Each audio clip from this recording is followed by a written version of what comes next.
ઓમ શાંતિ. બસોની ધર્મપ્રેમી જનતાને જણાવતા આનંદ થાય છે.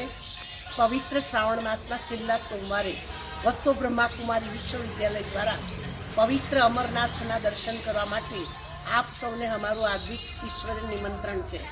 અમરનાથ બાબાના દર્શન કરી અમરભવના વરદાન પ્રાપ્ત કરો એવી સર્વ ભક્ત આત્માઓને ઈશ્વરે નિમંત્રણ છે. સાંજે 6 વાગે મહાઆરતીનું આયોજન કર્યું છે. તો આરતીના દર્શન કરી તમારા જીવનને ધન્ય બનાવો એવી શુભ ભાવના અને શુભકામના. આ પવિત્ર શ્રાવણ માસનો છેલ્લો સોમવાર છે. રખે ન ચૂકતા, નહીં તો પાછળથી પછતાશે.